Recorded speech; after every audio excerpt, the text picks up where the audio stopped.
La séance est reprise. L'ordre du jour appelle le débat sur la crise migratoire. Quelle gestion européenne, à la demande de la Commission des affaires étrangères, de la défense et des forces armées, ainsi que de la Commission des affaires européennes. Nous allons procéder au débat sous la forme d'une série de questions-réponses dont les modalités ont été fixées par notre conférence des présidents. L'auteur du débat dispose d'un temps de parole de 8 minutes, puis le gouvernement répond pour une durée équivalente. La parole est tout d'abord aux orateurs des commissions qui ont demandé ce débat, au président Christian Cambon, président de la Commission des affaires étrangères, de la défense et des forces armées, qui a 4 minutes.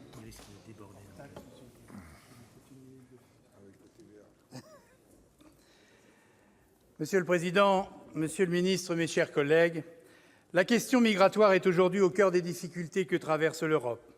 Autant dire l'importance de ce débat, sollicité par plusieurs groupes de notre commission, et je remercie la Conférence des présidents et particulièrement le président du Sénat et le président Bizet ainsi que le gouvernement d'avoir permis de tenir ce débat ce soir. L'afflux de ces réfugiés vers l'Europe a des causes bien connues. La pauvreté, l'absence d'espérance d'une vie décente en est une des raisons. Mais les crises politiques et les persécutions infligées par des régimes dictatoriaux a hélas aggravé ce phénomène. Ainsi, la Syrie, ce pays martyr aux 400 000 morts et 6 millions de réfugiés, a poussé des centaines de milliers de personnes hors de chez nous. Samedi dernier, avec un certain nombre de nos collègues, j'étais au sud Liban, dans le camp d'Azieh, auprès de réfugiés syriens de la région d'Idlib. Ces familles ont tout perdu, leurs maisons, leurs terres, leurs proches. Elles survivent grâce à la générosité du Liban, grâce au Haut-Commissariat aux réfugiés. Elles ne veulent qu'une seule chose, rentrer chez elles. Mais comment l'imaginer aujourd'hui? La guerre en Syrie est à la croisée des chemins. Souhaitons que le dernier sommet d'Istanbul concrétise enfin un premier pas vers la paix.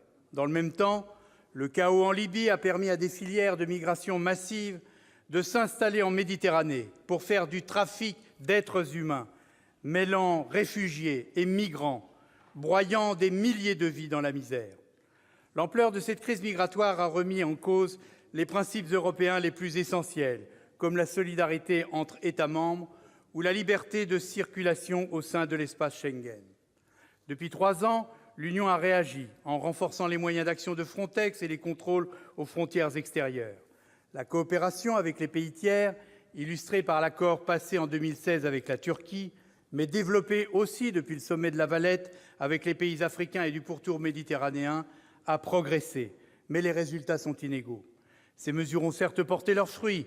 Les arrivées en Europe par la Méditerranée sont passées de plus d'1 million en 2015 à 172 000 en 2017. Les flux ont diminué de 40% par rapport à 2017. N'allons pas croire pour autant que le problème des migrations est derrière nous. Il n'en est rien, c'est même tout le contraire.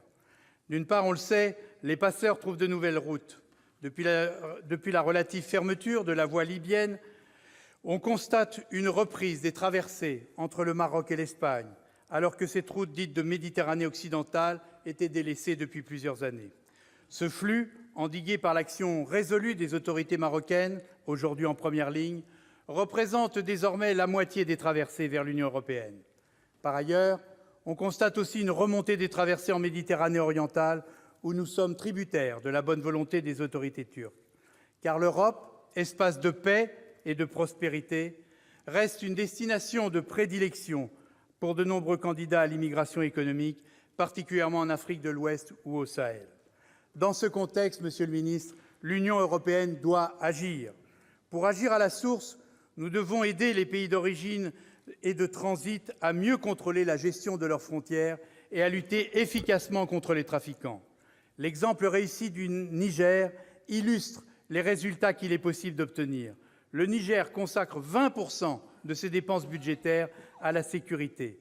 La France et l'Union européenne ont vraiment raison de le soutenir. J'avoue en revanche mon scepticisme sur les plateformes de débarquement mises en avant lors du Conseil européen de juin dernier. Pensons-nous vraiment pouvoir imposer ces plateformes à des voisins qui n'en veulent pas? Il est vital par ailleurs de soutenir le développement économique des pays d'origine.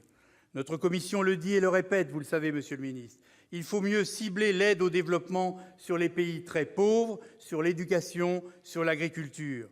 Enfin, l'accent doit être mis sur l'amélioration de nos politiques en matière de renvoi des migrants déboutés en situation irrégulière. Comment se satisfaire du taux d'exécution des mesures d'éloignement de 36 % à l'échelle européenne et seulement de 14 % sur le plan national ? S'attaquer sérieusement à ce problème, c'est envoyer un message de fermeté et asseoir la crédibilité de notre politique migratoire.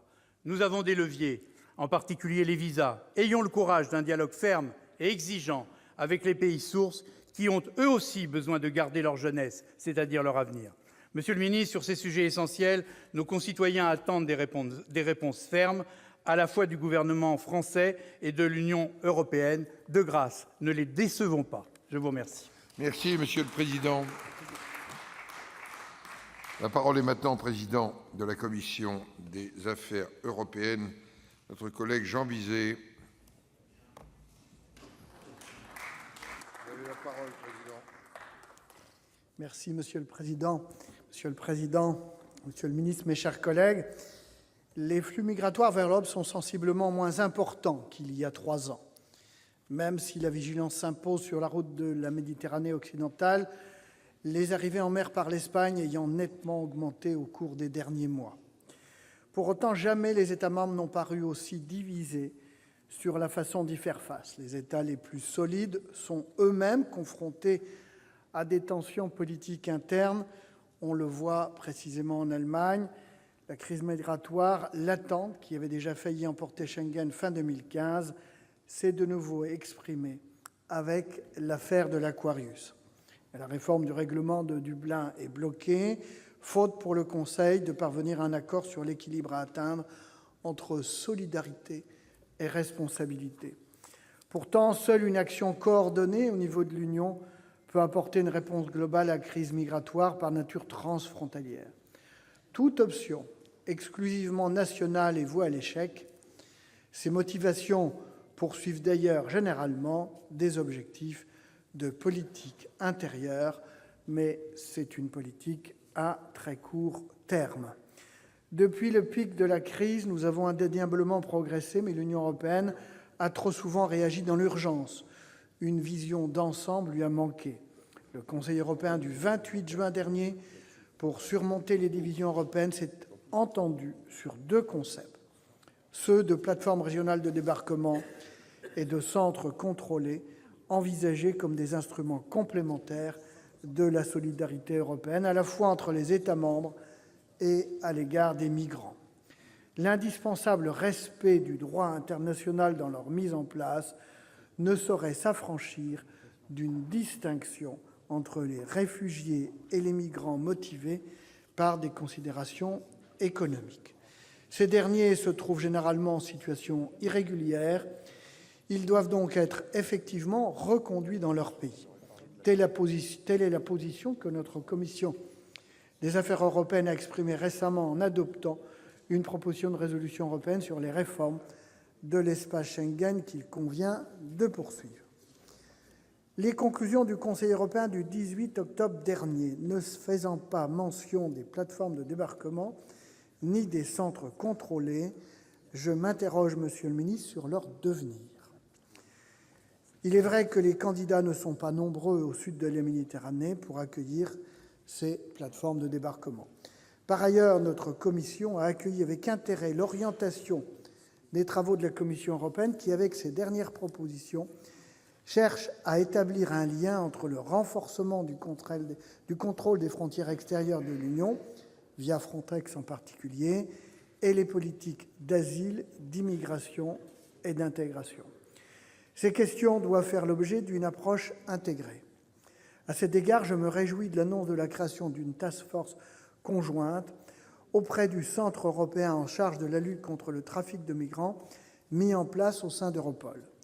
Les activités de cette agence font du reste l'objet d'un contrôle politique auquel notre commission contribue activement au sein du groupe de contrôle parlementaire conjoint.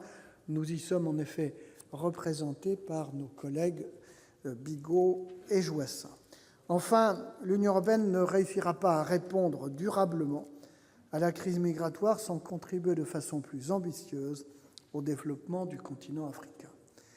Le dialogue et la coopération avec les pays d'origine et de transit des migrants doivent constituer un volet fondamental de la réponse européenne.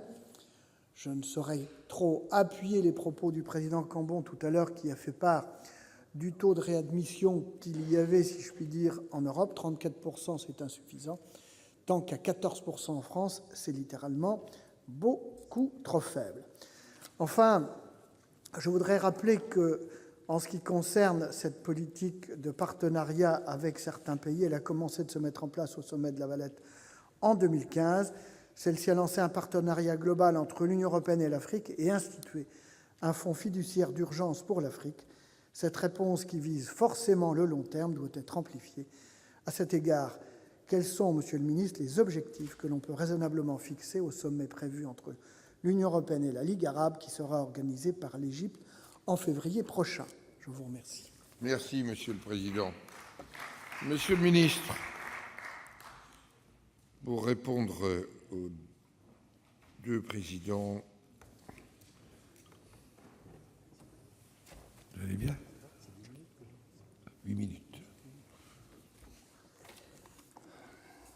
Bien, messieurs les présidents, Monsieur le Président Cambon, Monsieur le Président Bizet, Mesdames les sénatrices, Messieurs les sénateurs, parce que la question des migrations engage nos principes et nos valeurs, mais aussi la stabilité de nos sociétés et de nos économies, elle est au cœur des objectifs de notre politique en matière de construction européenne et est au cœur des préoccupations que nous partageons avec nos partenaires européens.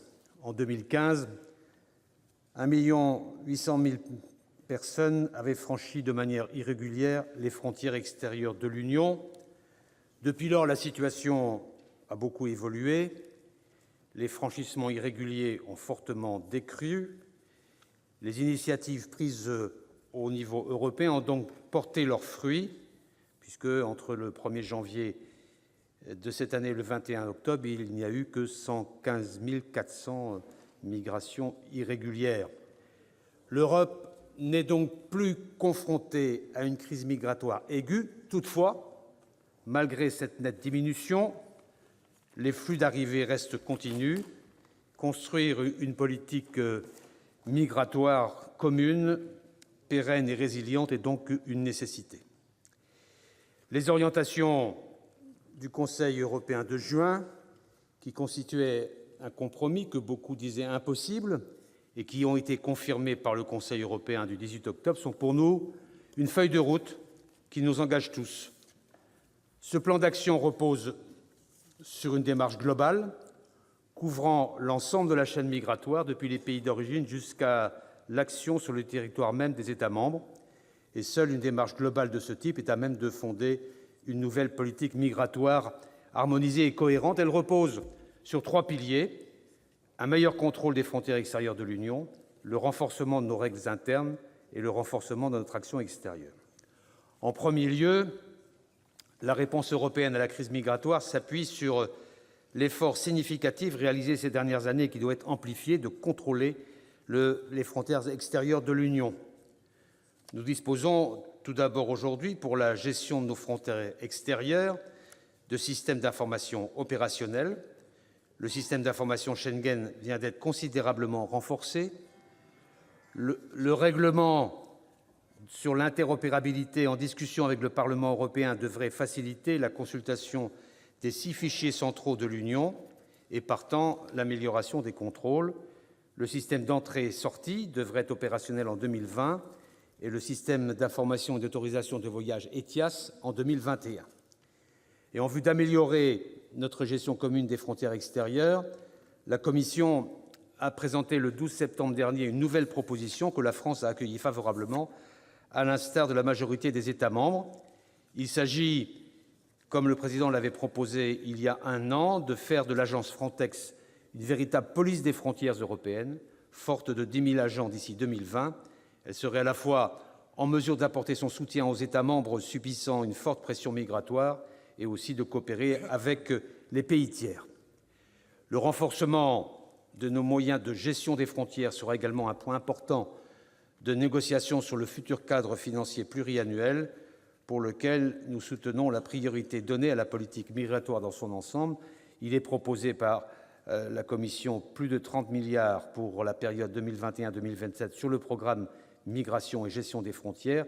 C'est une proposition qui multiplie par 3 les crédits affectés à la gestion des frontières. Le deuxième pilier de la réponse européenne, c'est le renforcement des règles internes, c'est-à-dire applicables aux migrants sur le territoire de l'Union. Comme vous le savez, la Commission a proposé au printemps 2016 une révision des 7 textes constituant l'architecture du régime d'asile européen commun, dont la crise migratoire de 2015 avait montré les insuffisances. Les discussions achoppent encore sur certains points, en particulier l'équilibre entre responsabilité et solidarité, si bien que la réforme progresse de façon inégale. 2 textes sont encore en discussion au Conseil, le règlement Dublin, d'une part, qui détermine l'État membre responsable du traitement d'une demande d'asile, et le règlement Procédure, d'autre part, qui porte sur les garanties procédurales pour le traitement des demandes d'asile. L'examen technique se poursuit sur ce point au niveau des experts. En attendant qu'un compromis soit trouvé, nous continuons à faire notre part et à participer au mécanisme temporaire ad hoc mis en place cet été, qui a permis une répartition sur une base volontaire entre États membres des migrants en besoin de protection secourus en mer. Nous continuons également à travailler avec nos partenaires à Bruxelles, dans le respect du droit international et du principe de non-refoulement, à la définition des concepts de centres contrôlés et, j'y reviendrai peut-être au moment des questions, non pas de plateforme de débarquement, mais d'arrangement de débarquement avec les pays tiers proposés par le Conseil européen en juin. L'approche migratoire globale inclut également le volet important des migrations légales, et nous sommes favorables à des voies de migration sûres et légales, ainsi qu'à une politique européenne concertée à cet égard. Enfin, le troisième pilier sur lequel repose la réponse européenne, c'est le renforcement de notre action extérieure dans ce domaine. Il est essentiel de maintenir une coopération étroite et exigeante avec les pays d'origine et de transit des migrants, notamment au sud de la Méditerranée. Au niveau régional, plusieurs forums de dialogue existent, le processus de Rabat, le processus de Khartoum, le processus de La Valette, qui nous permettent d'échanger avec un certain nombre de pays africains. Ce dialogue stratégique, nous le menons aussi nous-mêmes au niveau bilatéral avec chacun des pays partenaires. Et permettez-moi d'évoquer plus en détail les principaux chantiers sur lesquels nous devons encore avancer avec des pays tiers. Premièrement, le renforcement capacitaire. Il s'agit de renforcer les moyens des pays d'origine pour qu'ils puissent mieux gérer les flux migratoires. C'est ce que nous faisons au niveau européen. Le Maroc et la Tunisie, par exemple, viennent de recevoir de l'Union européenne 55 millions d'euros pour des projets de renforcement capacitaire de leurs gardes-côtes, et nous assurons nous-mêmes, à titre binational, la formation pour les gardes-côtes, donc le renforcement capacitaire, la lutte contre les trafics. Il faut intensifier la lutte contre les réseaux de passeurs, la lutte contre le trafic de migrants et des êtres humains en général, et nous avons, à cet égard, initié des processus. Vous avez, Monsieur le Président Cambon, fait référence tout à l'heure à l'expérience nigérienne. Je me suis rendu déjà à 2 reprises, et à Niamey et à Agadez, pour vérifier le dispositif. Et c'est un dispositif très performant qui permet une bonne collaboration entre les acteurs et un renforcement de la capacité et de la lutte contre les trafics. Un dispositif à peu près similaire, pas exactement dans les mêmes termes, s'est mis en place de manière bilatérale à Dakar, au Sénégal. Et nous poursuivons dans cette logique, qui est une logique très pertinente, qu'il nous faut renforcer, qui donne de très bons résultats dans la lutte contre les migrations illégales et surtout dans l'identification des passeurs. Et par ailleurs, nous avons initié un régime de sanctions en Libye qui permet aujourd'hui d'avoir plusieurs passeurs sanctionnés au niveau du comité des sanctions des Nations Unies pour que les opérations soient fortes et spectaculaires. Et nous souhaitons qu'il y ait au niveau européen l'adoption d'un régime horizontal permettant de sanctionner les passeurs, quelle que soit la route sur laquelle ils opèrent. Troisième point, la réinstallation. Nous entendons poursuivre aussi, en étroite collaboration avec l'OIM et le HCR, la réinstallation des réfugiés, et la France y prend toute sa part. Quatrième point, les retours. Nous considérons que c'est une condition sine qua non de l'acceptation de ces nouveaux outils par les Les Européens, il faut faire en sorte que les retours et les réadmissions de migrants irréguliers vers leur pays d'origine soient mis en œuvre de manière efficace, et nous avons à cet égard des arrangements et des procédures de réadmission avec de nombreux pays, le dernier étant la Côte d'Ivoire, qui a conclu cet accord la semaine dernière lors d'un déplacement que j'ai pu effectuer sur ce sujet.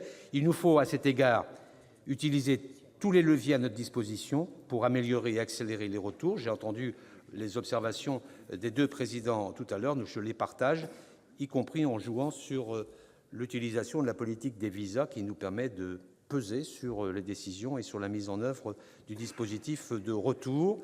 Enfin, dernier point qui a été aussi valorisé par les deux présidents, le développement. C'est à travers notre action de développement que nous apporterons les réponses à long terme, à la fois aux défis démographiques, sécuritaires, économiques, voire climatiques, qui sont les causes profondes des migrations. C'est notamment l'objet du Fonds fiduciaire d'urgence pour l'Afrique, le FFU, qui a été doté de 4 milliards d'euros, qui a déjà permis de financer beaucoup de programmes. C'est aussi dans cet objectif que le Président de la République a voulu initier l'Alliance pour le Sahel, dont l'efficacité et la mise en œuvre sera initiée lors d'une rencontre au sommet qui aura lieu au début du mois de décembre à Nouakchott, en Mauritanie. Messieurs les présidents, mesdames les sénatrices, messieurs les sénateurs, contrairement à ceux qui ne cherchent qu'à entretenir cette question pour mieux l'instrumentaliser, nous agissons pour trouver avec nos partenaires en Europe des solutions qui soient à la fois efficaces, qui soient à la fois dignes et respectueuses des droits fondamentaux et de nos valeurs. Le phénomène des migrations est appelé à durer, et c'est en mettant en place un partenariat global sur les principes que je viens d'évoquer et en incitant chaque acteur concerné à prendre ses responsabilités que nous parviendrons à maîtriser l'ensemble de cette question. Je vous remercie de votre attention. Merci, Monsieur le Ministre. Nous allons, dans la suite de notre débat, donner à chaque orateur 2 minutes pour présenter sa question avec une réponse du gouvernement. On pourra le faire du banc du gouvernement pour une durée équivalente. Dans le cas où l'auteur de la question souhaite répliquer, il a 30 secondes, mais pris sur ces 2 minutes quand ils ne sont pas dépassés. Voilà. La parole est à notre collègue Richard Yung pour le groupe de La République En Marche. Merci, Monsieur le Président. Je me félicite de ce débat, car la question migratoire, on le voit, reste au cœur des vies politiques de chacun de nos pays. Pensez à l'Allemagne, pensez à l'Italie, pensez à la situation française, pensez à la Suède, et je m'arrête là. Et c'est aussi une question européenne, car nous sentons tous que la solution, elle ne peut être qu'européenne. Il n'y a pas de solution nationale au problème de l'immigration. 3 questions, monsieur le ministre. La première, c'est sur le paquet asile. Pourriez-vous nous en dire un peu plus sur la révision du règlement Dublin? Il y a un débat assez ferme, si j'ai bien compris, entre l'Autriche, la France et d'autres pays sur le caractère obligatoire ou pas de la solidarité et donc du partage des migrants illégaux. Je pense aussi que nous devrions avancer sur le problème du concept de pays tiers sûr. Il y a là à nouveau un débat sur lequel nous n'avançons pas, qui est celui de la réadmission d'un migrant dans le pays tiers sûr. Savoir si cette réadmission devrait être obligatoire ou optionnelle est aussi dans le débat. Enfin, et ça a été déjà cité, la création des centres contrôlés ou des plateformes régionales de débarquement, soit dans les pays membres, et je pense à l'Espagne et à l'Italie, qui n'ont pas montré un très grand enthousiasme à cette idée-là, ou dans les pays, par exemple, d'Afrique du Nord. J'étais il y a 10 jours en Tunisie, je peux vous dire qu'ils ne montrent pas un enthousiasme débordant à la création de ces ordres de débarquement. Ils n'ont pas de droit d'asile et la question qu'ils posent, c'est qu'est-ce que nous ferons de ces personnes qui sont dans ces camps? puisque nous n'avons nous-mêmes pas les ressources nécessaires. Enfin, en quoi est-ce que c'est différent des hotspots que l'Europe avait proposés il y a déjà une dizaine de jours? Voilà, monsieur le ministre, trois questions. Bien, monsieur le ministre Le Drian. Merci de ces questions qui sont au centre des débats. Je sais que d'autres sénateurs vont intervenir sur les mêmes sujets. Je voudrais simplement vous dire que sur le paquet asile, je l'ai dit dans mon propos introductif, la discussion se poursuit entre l'exigence de solidarité, l'exigence de responsabilité, la nécessité de partage. Il y a une proposition autrichienne qui vient d'être mise sur la table et qui nous paraît aller dans le bon sens, et donc nous espérons pouvoir aboutir à la revision de Dublin III dans cette perspective. Mais c'est un travail long et c'est effectivement une question extrêmement sensible. Il faut aboutir à un accord général et il y a là peut-être une piste de consensus qui nous paraît extrêmement souhaitable.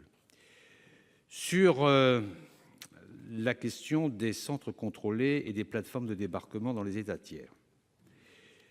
Nous n'avons jamais donné notre accord, pour notre part, aux plateformes de débarquement dans les États tiers.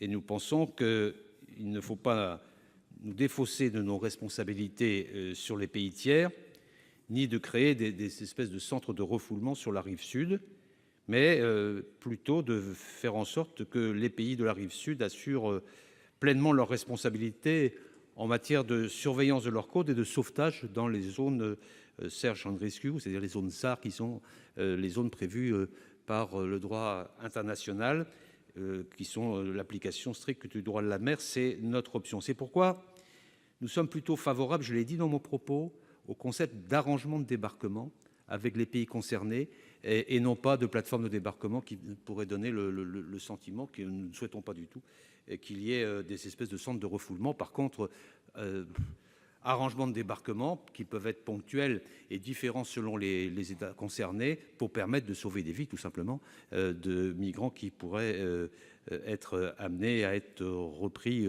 avoir tenté la mer et être repris sur le territoire d'où ils viennent. Il faut donc s'engager dans une réflexion sur ce sujet. La réponse peut être différente avec les uns et les autres. J'étais aussi en Tunisie il y a quelques jours, je pense le lendemain de votre déplacement, si j'ai bien compris, et j'ai abordé cette question très franchement avec le Premier ministre Chahed et avec le président Essebsi. C'est une réflexion qu'il faut avoir, mais qui suppose une bonne relation entre la sécurité et l'idée d'un arrangement de débarquement. Par contre, sur les plateformes, c'est un sujet majeur. Il faut conclure. Les plateformes font consensus. On en reparlera peut-être tout à l'heure. Et c'est l'avancée qui a été actée au moment du Conseil européen précédent, pas celui d'octobre, mais celui de juin. Et c'est un principe, on pensait qu'il n'y allait pas avoir d'accord européen là-dessus. Il y a un accord européen. Maintenant, il faut techniquement le mettre en œuvre. Mais centre de contrôle, pardon. J'aurai l'occasion d'y revenir dans un instant. La parole est à M. Pierre-Laurent. Je demande à chacun de respecter les 2 minutes. Merci Monsieur le Président. Monsieur le Ministre, ce débat est nécessaire parce que la gestion de la crise migratoire a été à nos yeux et demeure calamiteuse, indigne, avec des conséquences humaines et politiques qui sont chaque jour plus inquiétantes en Europe. Nous ne traitons ni les urgences ni les problèmes d'avenir. Les urgences humanitaires ne sont toujours pas assumées dignement ni en mer Méditerranée, où 15 000 migrants sont morts depuis 2014, ni aux frontières intra-européennes et externes. Et c'est le rejet, la haine, le racisme, la répression qui continuent de progresser dans toute l'Europe.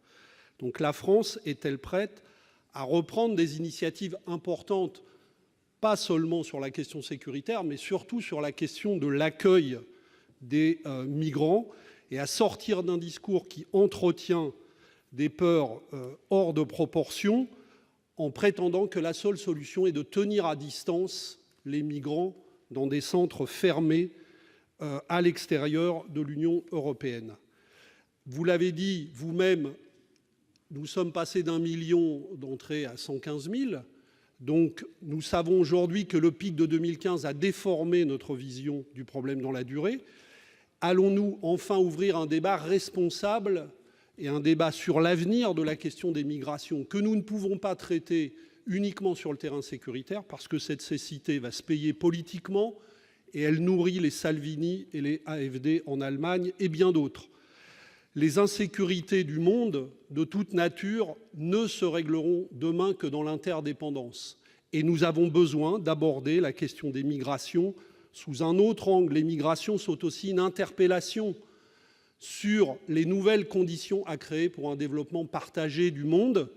Il y a une réflexion à l'ONU pour engager un débat sur le pacte mondial des migrations, sur un pacte mondial des migrations.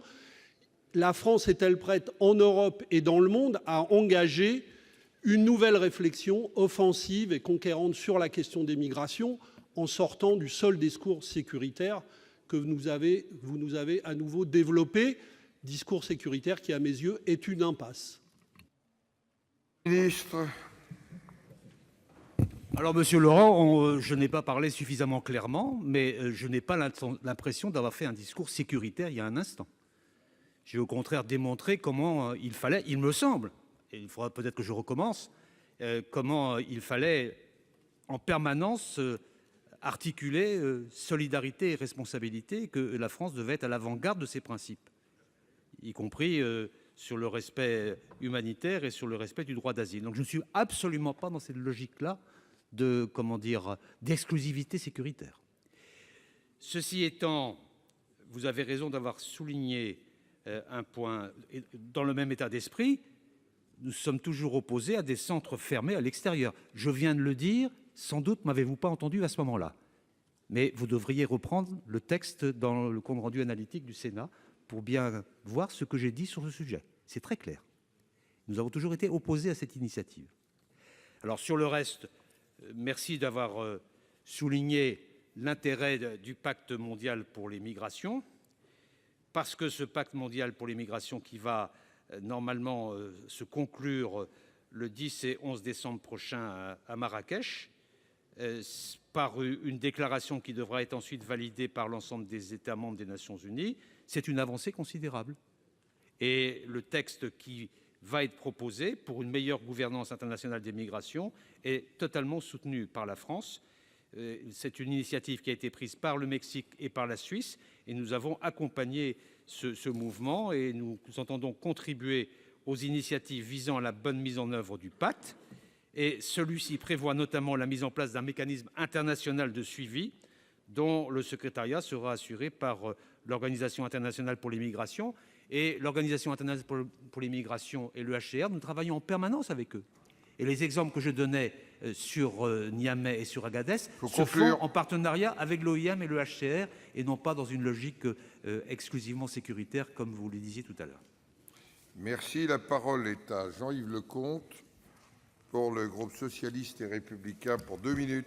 Merci, Monsieur le Président, Monsieur le Ministre, mes chers collègues. L'évolution du nombre d'entrées irrégulières dans l'Union européenne depuis 2015 et la baisse constatée depuis lors montrent que la coopération européenne n'est pas une contrainte, mais elle est la solution à ce défi. Monsieur le Ministre, les tribunaux administratifs de Melun et de Pau ont récemment annulé des demandes de renvoi de demandeurs d'asile qui avaient fait une demande en France vers l'Italie au regard de la politique menée par les autorités italiennes en la matière. Les négociations actuelles menées par la Commission européenne envisagent la mise en œuvre de la notion de pays tiers sûr, déjà dans les directives, mais pas actuellement activée. Pour la France, la position de la France aujourd'hui, c'est que cette notion devrait être optionnelle et que ne pourraient l'utiliser que les pays européens qui le souhaiteraient. Mais au regard à la fois de ces décisions de tribunaux administratifs, mais plus encore de l'avis de l'Assemblée générale du Conseil d'État le 16 mai dernier, je doute qu'il soit possible pour notre pays, au regard de nos valeurs et de nos engagements, de considérer comme possible le renvoi vers un pays de l'Union européenne d'une personne qui aurait fait une demande d'asile en France, si elle pouvait ensuite être éloignée par ce second pays européen vers un pays où celui-ci pourrait subir des traitements inhumains ou dégradants. Et c'est le risque de la mise en place des pays tiers sûrs. Alors, Monsieur le Ministre, comment maintenir et renforcer la coopération européenne si parmi les propositions qui circulent aujourd'hui, certaines sont à l'évidence contraires à nos exigences constitutionnelles, à nos engagements conventionnels Et à ceci, nous ne saurons, il est hors de question de pouvoir déroger. Je vous remercie. Monsieur le ministre.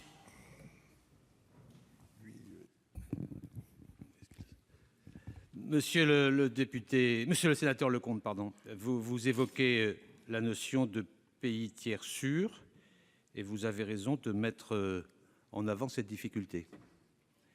Le concept de pays tiers sûr se heurte pour la France à une double contrainte constitutionnelle. D'une part, le 4e alinéa du préambule de la Constitution de 1946 fait obligation à la France d'examiner au fond les demandes d'asile des personnes se disant persécutées en raison de leur action en faveur de la liberté, et si elles relèvent de cette définition, de leur accorder une protection. Et d'autre part, l'article 53.1 de la Constitution consacre le droit souverain des autorités françaises d'accorder l'asile à toute personne qui sollicite la protection de la France, y compris pour d'autres motifs que leur action en faveur de la liberté. Et cette double exigence constitutionnelle nous amène à être très perplexes sur le concept de pays tiers sûr, et nous souhaitons que cette notion soit facultative, afin de permettre à la France d'examiner au fond toute demande d'asile et, le cas échéant, d'accorder une protection aux combattants pour la liberté, c'est le préambule de la Constitution qui indique ce terme, dans des conditions prévues par le droit national. Donc notre objectif, par ailleurs, est d'essayer de rapprocher autant que possible les régimes nationaux d'asile, comme l'a souhaité le Président de la République à la Sorbonne, et le renforcement en cours du Bureau européen d'appui en matière d'asile doit permettre d'y contribuer. Mais sur l'interrogation sur le concept de pays tiers sûr, je pense que nous sommes en phase par rapport à ce que vous venez de dire. Leconte. Merci, Monsieur le Président. Monsieur le Ministre, je vous remercie de ces précisions utiles et nous partageons cette préoccupation. Toutefois, je suis très perplexe sur la capacité de poursuivre une coopération européenne si nous ne parvenons pas à faire respecter et à faire partager par l'ensemble de nos partenaires européens ces exigences qui sont des exigences constitutionnelles, mais qui sont aussi des exigences conventionnelles. C'est la manière dont on conçoit l'asile qui, si elle n'est pas partagée avec nos partenaires européens, nous pose un réel problème dans la convergence des politiques d'asile qui est pourtant indispensable. Merci. La parole est à notre collègue Jean-Noël Guérini pour le groupe du Rassemblement démocratique social et européen. Vous avez la parole. Monsieur le Président, Monsieur le Ministre, mes chers collègues. Monsieur le Ministre, en m'approchant de ce micro pour aborder les sujets difficiles que sont la sécurité, les migrations et les frontières, j'avais en tête la formule ô combien célèbre de Lampedusa dans Le Guépard, le fameux film, nous disant « Il faut que tout change pour que rien ne change ». Je vous l'avoue, j'ai la très désagréable impression qu'elle est d'une redoutable actualité pour ces thèmes qui font polémique pour l'Europe et pour la démocratie. Depuis le 9 mai dernier, période où nous avons débattu de ces questions complexes, face auxquelles les opinions publiques s'irritent, je le dis avec rudesse, bien des choses ont changé et en fait nous en sommes toujours au même point. Les populismes de l'autre côté des Alpes, en Europe centrale, en Allemagne, pour ne pas parler du Brésil, ont progressé à pas de géant en 6 mois. Même si la pression migratoire a reculé, le bras de fer entre le gouvernement italien et certaines organisations non gouvernementales a éclairé d'une cruelle lumière l'incapacité de l'Europe à parler d'une voix claire, forte et concordante sur cette question. De réunions de travail en rencontres bilatérales et en sommets européens entre chefs de gouvernement, rien n'a réellement émergé, omis que chaque État membre concerné a défendu ses positions. Les uns refusant le système des quotas, d'autres proposant des sanctions financières, en passant par ceux qui souhaitaient renforcer le dispositif humain Frontex. Alors, Monsieur le Ministre, pour faire court, pouvons-nous espérer une initiative forte de la France après le constat d'échec de Dublin III, afin d'éviter que cette question ne devienne le point central des prochaines élections européennes? Monsieur le ministre.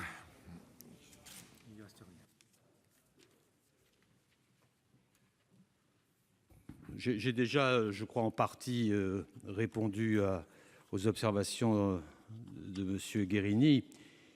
Je voudrais d'abord lui dire que lorsque le sommet, le Conseil européen s'est réuni au mois de juin, nous étions dans des contradictions et dans des déclaratifs extrêmement forts qui laissaient à penser que jamais il y aurait eu d'accord.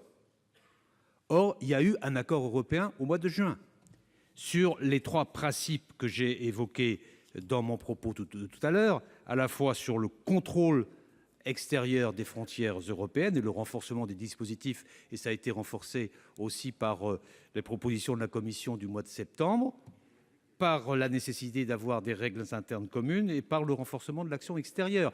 Donc ces 3 principes qui engagent même concrètement l'ensemble des États membres ont été validés.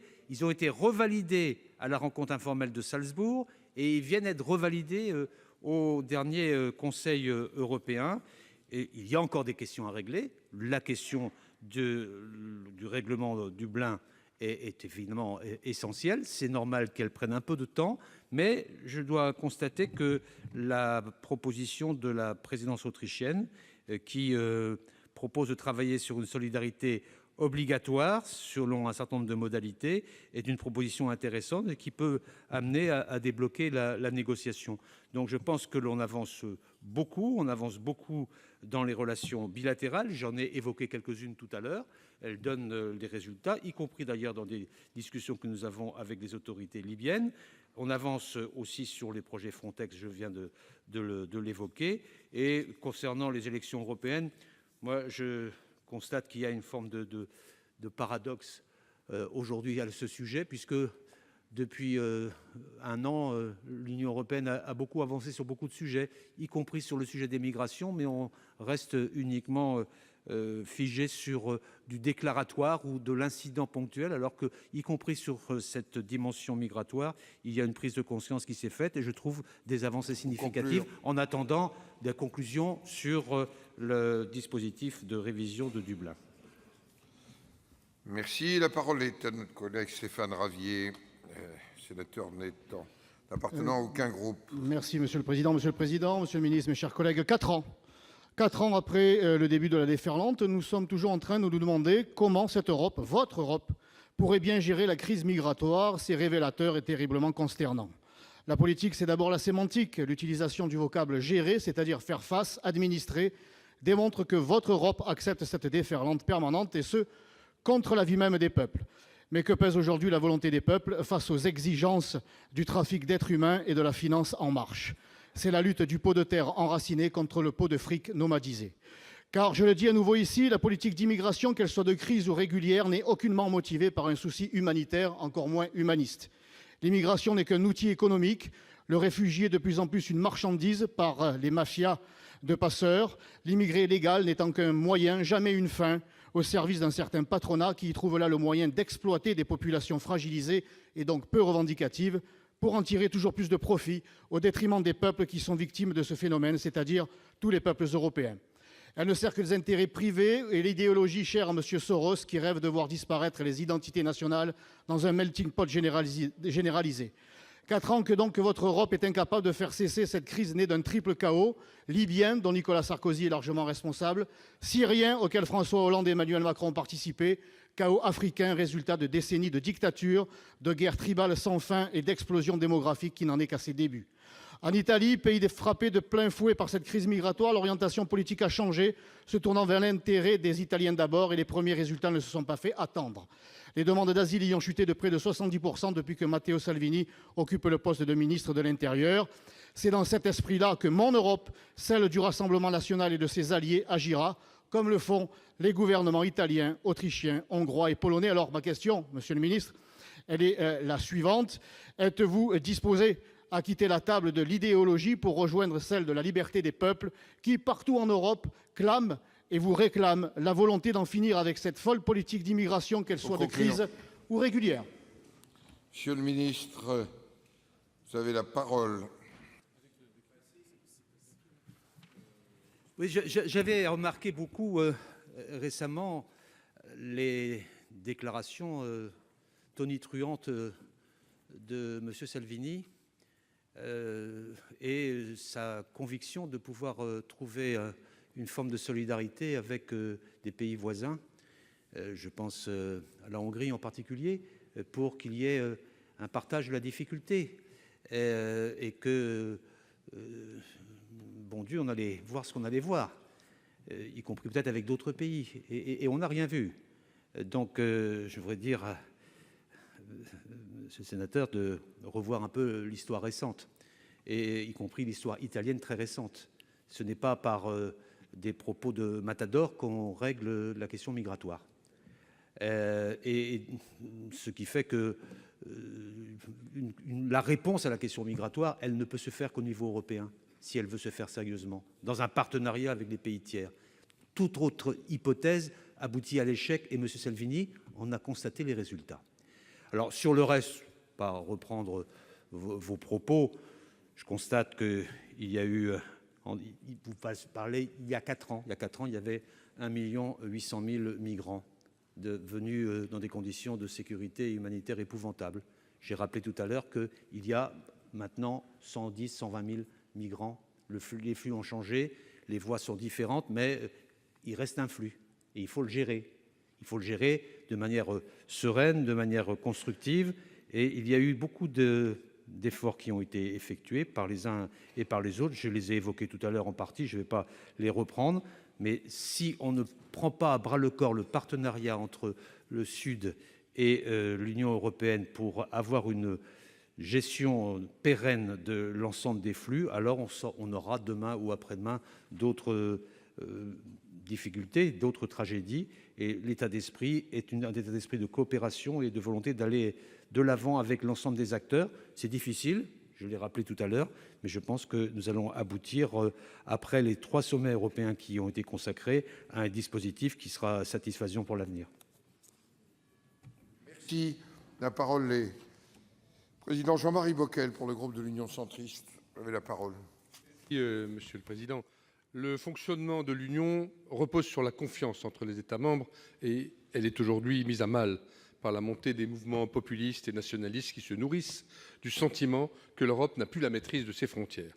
La réforme nécessaire du règlement Dublin III, vous y avez fait allusion, perçue comme inégalitaire par les principaux pays d'entrée, reste à ce jour sans perspective d'aboutir en raison du blocage de certains pays. La semaine dernière, le Parlement européen a d'ailleurs regretté que tous les efforts déployés jusqu'à présent pour mettre en place un régime de migration équitable et humain à l'échelle de l'Union aient échoué. Il a d'ailleurs décidé d'orienter une partie du budget vers la définition de solutions aux causes profondes de la migration dans le voisinage immédiat et plus lointain de l'Union européenne. C'est bien, mais ça ne suffit pas. Ce manque de solidarité entre États, les critiques persistantes de certains gouvernements, comme l'Italie, s'inscrivent à rebours d'une démarche européenne équilibrée entre respect de nos valeurs et capacité d'édicter une règle du jeu applicable par tous. Comment, Monsieur le Ministre, surmonter ce blocage ? Comment fédérer tout ou partie des Européens autour d'une vraie politique migratoire commune ? Vous avez commencé à y répondre, vous allez continuer. Oui, Monsieur le Ministre. Monsieur le sénateur Bockel, j'ai répondu déjà sur vos préoccupations principales. Je crois qu'il n'y a pas d'alternative. Ou bien on prend à bras-le-corps l'ensemble des questions posées dans le triptyque que j'ai exposé tout à l'heure, sur les frontières extérieures, sur les règles internes et sur la relation avec les partenaires, ou bien on échouera. Et ceux qui ont essayé de faire tout seuls ont échoué. Alors, quand on essaye de faire à 27, disons à 28, à 27 plus 1, c'est plus compliqué, mais c'est la condition indispensable pour aboutir à une politique migratoire de longue durée, et c'est ce à quoi nous nous employons, même si c'est un petit peu difficile de décliner en permanence solidarité et responsabilité. On a réussi à trouver pendant l'été des solutions provisoires ad hoc qui permettaient de régler, entre autres, la question humanitaire. Cela montre qu'on peut avancer, et donc nous passons beaucoup de temps à convaincre, à expliquer, à valider, mais je reste pour ma part optimiste par raison, parce qu'il n'y a pas d'alternative. Et ceux qui aujourd'hui se cachent devant cette réalité seront demain les perdants. Donc la place de la France, le rôle de la France, c'est de faire en sorte qu'en Europe, les solutions concertées, appliquées en commun, finissent par l'emporter. Nous avons la base, je le redis, nous avons la base avec les accords qui ont été passés en juin et qui ont été confirmés à Salzbourg et il y a quelques jours au cours du dernier Conseil européen. Il faut maintenant mettre tout ça en application. Je reste optimiste sur la solution. Merci. Monsieur Bockel, vous avez 1 minute 16. Merci beaucoup, Monsieur le Président. J'apprécie, comme chaque fois sur ces questions, le sérieux et la qualité de vos réponses, Monsieur le Ministre, et je partage sûrement avec d'autres sur beaucoup de nos bancs votre engagement européen de longue date. Et c'est la raison pour laquelle, d'ailleurs, dans la crise actuelle que vit l'Europe, évidemment, nous nous sentons concernés, préoccupés. Moi, je voudrais, Monsieur le Ministre, que nous passions le message dans le contexte actuel, préélectoral, avec aussi les risques de retour en boomerang que nous avons dans notre propre pays, le message que vouloir, comme peut-être d'aucuns seraient tentés de le faire, cliver le débat de manière peut-être forcée entre progressisme et populisme ou nationalisme ne me paraît pas être, vis-à-vis de nos concitoyens, vis-à-vis du peuple, de bonne pédagogie. Sur ces questions comme sur d'autres questions, nos concitoyens attendent des réponses sérieuses, attendent tant au niveau du pays que de notre engagement dans l'Union européenne, des réponses construites, crédibles. Ils n'attendent pas, évidemment, de réponses démagogiques. Il ne s'agit pas de ça. Mais tout ce qui ressemblerait à une réponse artificielle de politique politicienne inutilement clivante, à mon avis, irait à l'encontre de l'objectif recherché et que nous partageons. Merci. La parole est maintenant à Monsieur Claude Malhuret. Monsieur le ministre, le problème des migrations à destination de l'Europe ne se joue pas que sur la Méditerranée. Je dirais même que lorsque les migrants ont atteint la Méditerranée, il est déjà bien tard. La clé de la solution européenne réside aussi dans l'engagement des pays d'origine à lutter à la racine contre les causes des migrations, la pauvreté, la misère, la faim, le manque de perspective, la peur et demain les causes climatiques. L'Union européenne a pris conscience de cet impératif sous l'empire de l'urgence. Elle a lancé les processus de Rabat et de Khartoum pour engager les États situés sur les routes migratoires. Elle a inclus une clause de conditionnalité dans les accords de Cotonou. En 2015, avec le sommet de La Valette, elle a établi un véritable partenariat euro-africain pour maîtriser les flux migratoires et créer le Fonds fiduciaire d'urgence pour l'Afrique doté d'1,8 milliard d'euros. Vous avez évoqué ces initiatives dans votre exposé préliminaire. Néanmoins, ces politiques font encore figure de rustine et d'expédient. Leur efficacité est discutable, faute d'évaluation. Enfin, elles demeurent prisonnières d'une logique d'aide au développement qui a démontré sa fragilité. Il convient de considérer l'Afrique comme un partenaire économique stratégique. Comme l'a dit le président de la République à Ouagadougou en novembre, il faut soutenir les entreprises africaines, créer de l'emploi, de l'activité industrielle, du commerce, et non remplir les poches d'intermédiaires ou de responsables corrompus et prédateurs. Ma question, Monsieur le ministre, est donc la suivante. Quelles nouvelles initiatives l'Union européenne peut-elle mettre en place ou participer à mettre en place pour lutter efficacement à la racine contre les causes profondes des migrations ?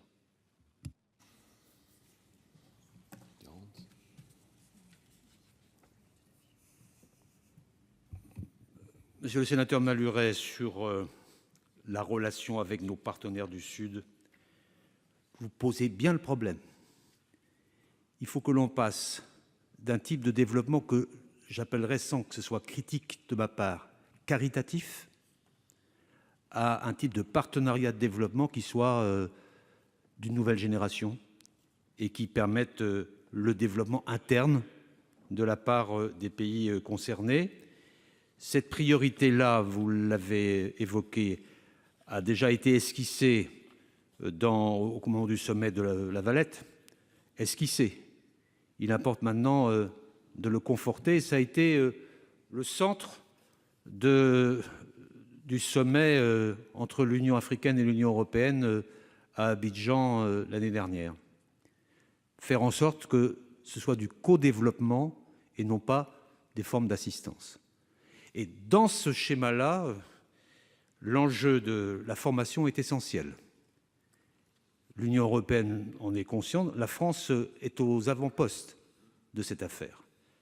J'étais il y a peu de temps en Côte d'Ivoire où j'ai pu constater la création d'un hub de formation universitaire entre la Côte d'Ivoire et la France, où les diplômes sont communs entre la Côte d'Ivoire et la France. Pour ceux qui, français, peuvent étudier en Côte d'Ivoire, il y en a, et ceux qui, en Côte d'Ivoire, étudient dans les universités concernées. Par ailleurs, nous sommes à l'initiative du concept d'université franco-sénégalaise qui a la même ambition. Il faut faire en sorte que la formation, l'éducation, singulièrement la formation professionnelle, aboutissent à ce qu'il y ait une fixation sur leur territoire ceux qui sont les plus formés et les plus éveillés à la formation, pour qu'ils ne fuient pas leur territoire et qu'ils ne contribuent pas à renforcer une dimension qui deviendrait uniquement caritative à l'égard de ces pays. C'est une nouvelle logique. C'est un nouveau partenariat, singulièrement avec l'Afrique, auquel nous consacrons beaucoup de temps et qui commence à être perçu, à être compris. Je voudrais rajouter un autre point par rapport à ce que vous disiez sur... Merci de conclure, Monsieur le Ministre. Que tout cela s'accompagne aussi, parallèlement, et ce n'est pas sécuritaire que de le dire, d'un combat vigoureux contre tous les passeurs, qui précisément contredisent cette dynamique-là. Et ce combat vigoureux, il faut le faire en partenariat avec les pays concernés. Merci. Monsieur Malhuret, pas de réplique. Merci. Donc, la parole est maintenant à Monsieur Roger Karoutchi. Oui, Monsieur le Président, Monsieur le Ministre, nous sommes évidemment favorables à une plus grande maîtrise de l'immigration, mais aussi, comme vous, à des partenariats et à du développement en Afrique et ailleurs qui finalement assèchent quelque part les mouvements migratoires. Mais l'Europe a été, il y a 4-5 ans, surprise à moitié, mais surprise quand même, par l'importance des mouvements migratoires qui sont arrivés sur le continent. Et nous avons aujourd'hui des besoins de prospective, au-delà des mesures qui peuvent être prises par rapport à ce qui existe. Et vous avez bien fait de rappeler que nous étions passés d'un peu plus d'1 million de migrants en 2015 à peu près 115 000, 120 000 en 2018. Mais nous voyons par exemple les inquiétudes de la Grèce, qui dit Erdogan utilise les migrants comme une arme politique. Et il y a toujours 2 millions de Syriens en Turquie. Quelque part, la première des inquiétudes par rapport à des mouvements futurs, c'est le comportement très politique, très utilitaire d'Erdogan par rapport à l'Europe, qui utilise ces migrants comme une arme. Là-dessus, est-ce que nous avons avancé? Est-ce que nous avons des garanties futures? Et le deuxième point, et j'arrêterai là, de prospective, j'ai vu comme d'autres un certain nombre de déclarations d'intellectuels algériens qui s'inquiètent en fonction éventuellement des élections présidentielles de 2019 d'un mouvement migratoire vers la France de gens qui n'accepteraient pas la poursuite d'un système ou d'un régime qui pourrait favoriser les militaires. Est-ce que là aussi, Monsieur le Ministre, l'Europe et la France ont travaillé? Monsieur le Ministre, la réponse. Monsieur Karoutchi, sur les bases de ce que j'ai indiqué tout à l'heure et sur le triptyque que j'ai évoqué, ce triptyque vaut pour toutes les situations. Il vaut pour toutes les situations de crise. Et il vaut aussi pour anticiper des fragilités potentielles. Je ne porterai pas de jugement sur la situation algérienne. Reçu hier soir mon collègue algérien pour une rencontre que nous tenons tous les ans depuis déjà plusieurs années pour faire le point de notre coopération économique. Et donc nous sommes dans ce type de relation confiante avec un pays majeur pour nous. Mais vous avez évoqué la Turquie et la Grèce et je voudrais faire quelques observations à ce sujet.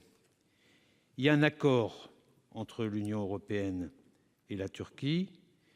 la Turquie accueille aujourd'hui 3 600 000 réfugiés qui viennent essentiellement du Moyen-Orient. Il faut que l'accord soit respecté. Et nous avons pour cela un dispositif financier qui s'appelle la Facilité pour les réfugiés en Turquie, dont la première partie a été mobilisée, de 3 milliards d'euros. Il y a une seconde tranche qui va être mobilisée et qui est en train d'être mobilisée déjà dès à présent, puisque la décision a été prise au Conseil européen du mois de juin. Il y a eu un moment de flottement, je vous le concède, sans doute parce que les 3 milliards d'euros de seconde tranche n'étaient peut-être pas suffisamment mobilisés ou décidés à ce moment-là. La situation est meilleure, y compris pour assurer la bonne coopération avec la Grèce. Je me suis aussi rendu sur ce sujet en Grèce, évoqué à fond les difficultés des hotspots, des 5 hotspots des îles grecques, parce que c'est plus compliqué à gérer qu'ailleurs. Et j'ai pu constater qu'il y avait un niveau de saturation très préoccupant. Et je pense qu'il faut apporter un soutien significatif aujourd'hui à la Grèce dans le cadre européen pour aider à la relocalisation et au traitement, entre guillemets, des personnes qui sont aujourd'hui dans les 5 hotspots des îles grecques, parce qu'ils dépassent largement le nombre de places qui sont disponibles et qui seraient souhaitables.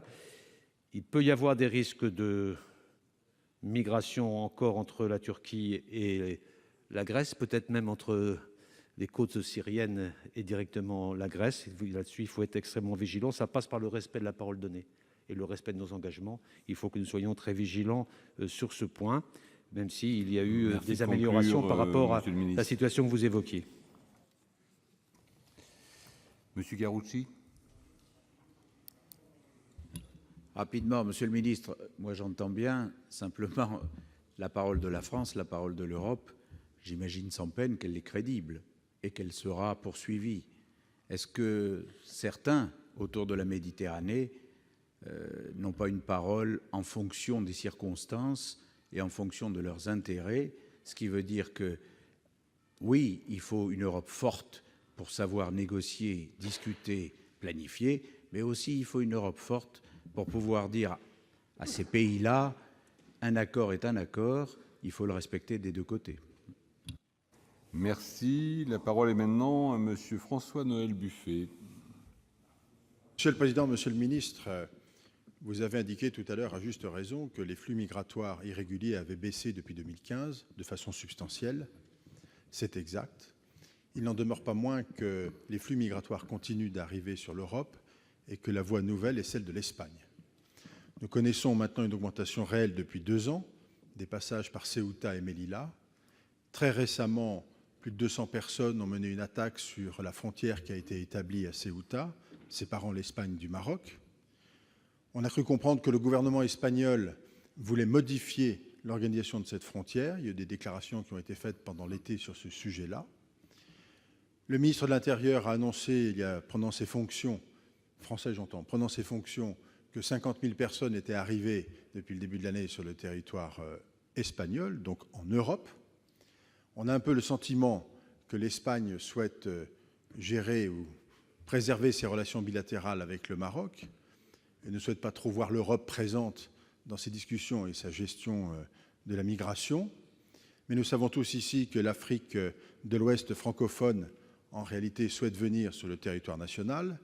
Nos policiers à la frontière franco-espagnole le savent tous les jours et nous savons tous qu'il y a des passages importants.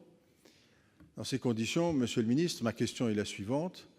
Comment la France continue d'influencer au sein de l'Europe pour que l'Espagne ne reste pas seule dans la gestion de ces flux migratoires qui arrivent, je le redis, par la frontière franco-espagnole, soit à Ceuta, Melilla, soit directement sur les plages d'Andalousie. Merci.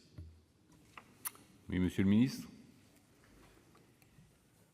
Vous avez raison de souligner l'évolution des flux migratoires, en particulier l'évolution de la voie orientale, la voie centrale et la voie occidentale qui se renforcent considérablement, parce qu'aujourd'hui, là, 43% des flux migratoires viennent de la voie occidentale, ce qui est nouveau.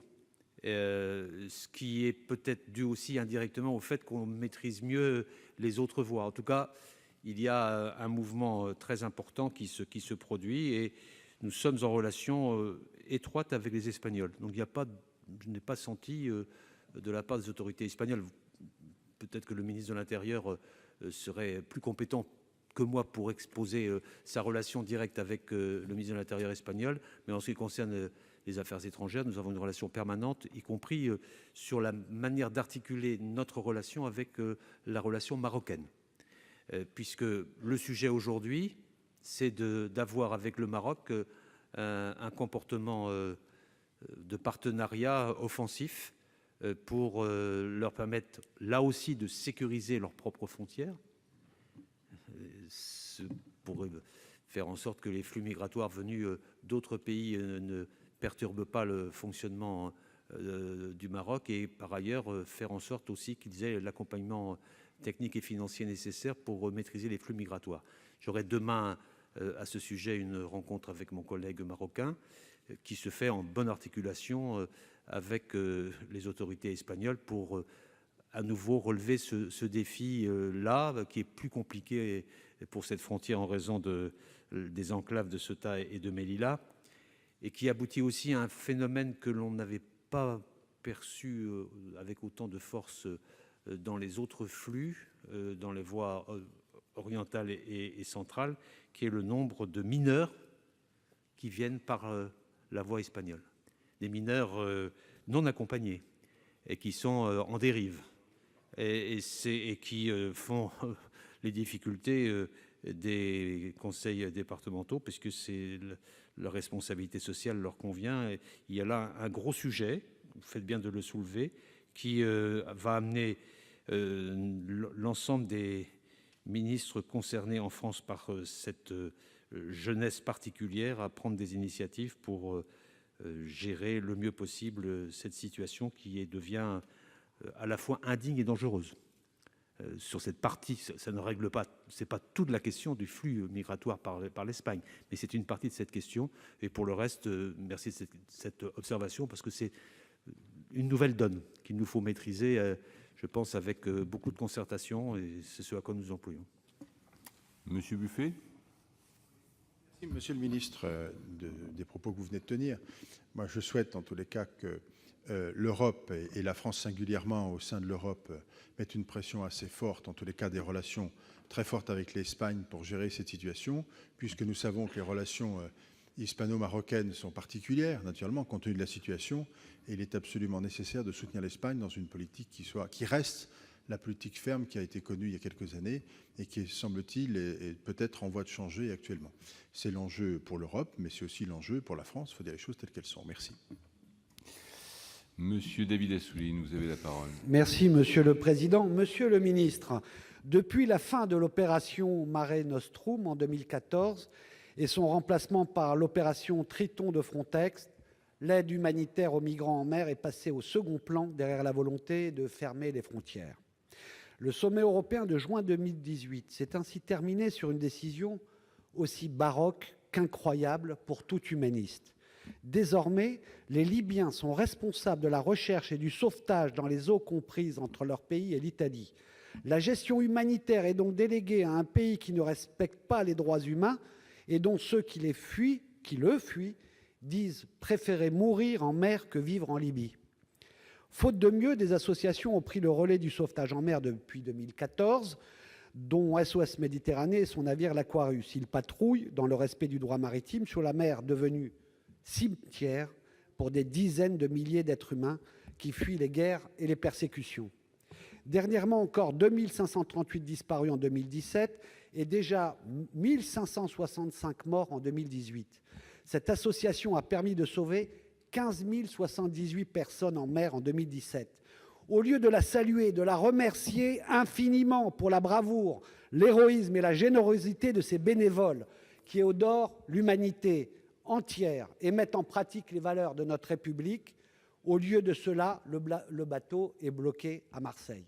Depuis hier, 23h59, la décision du Panama, prise sous la pression des nationaux populistes européens, de retirer le pavillon de l'Aquarius, rentrerait définitivement en vigueur. Pouvez-vous nous le confirmer?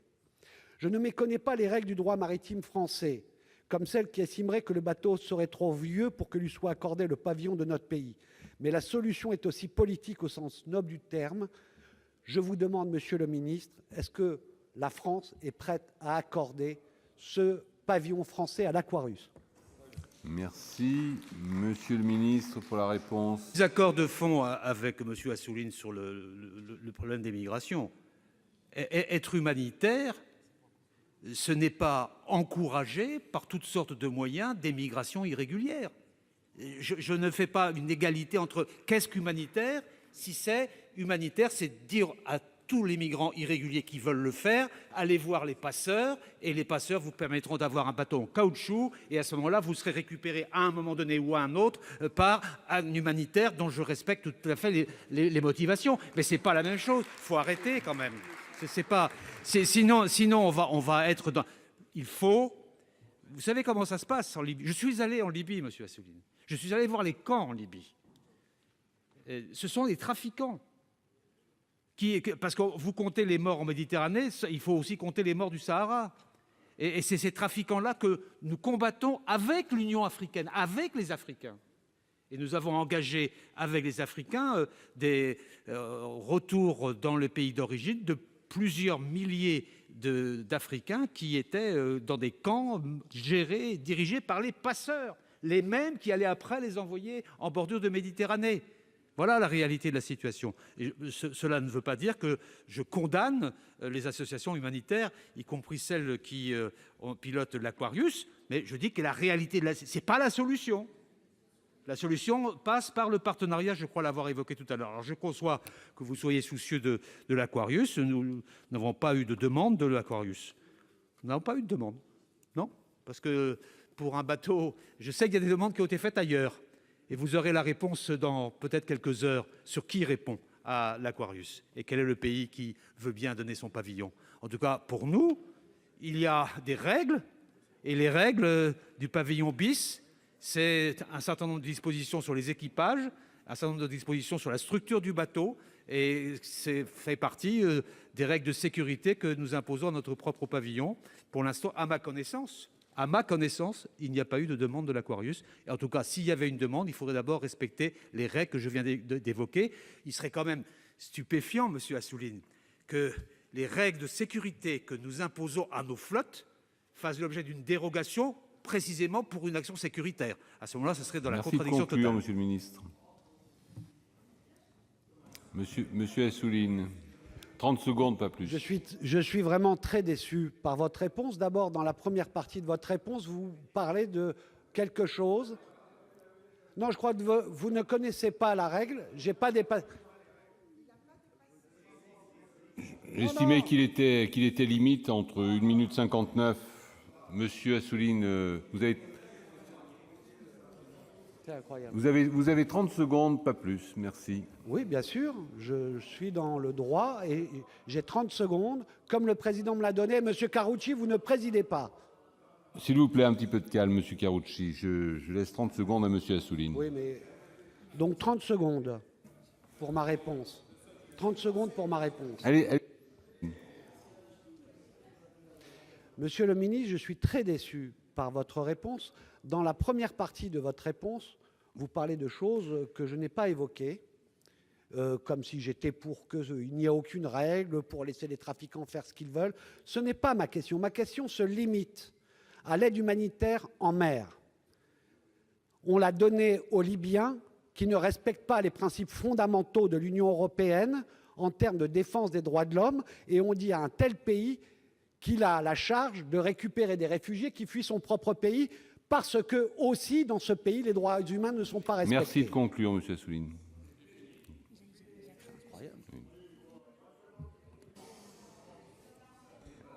La parole est à monsieur Philippe Bonnecarrère.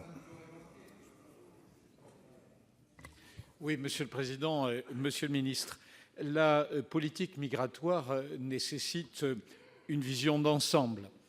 Le traitement de la situation dans les pays d'origine, dans les pays de transfert, la gestion des frontières Au niveau de l'espace Schengen, Dublin III, qui a été largement évoqué, ou une alternative éventuelle autour des centres dits contrôlés ou des plateformes de débarquement, puis la gestion des demandes d'asile, les mesures d'éloignement pour les personnes ayant une réponse négative ou l'intégration pour ceux qui méritent protection.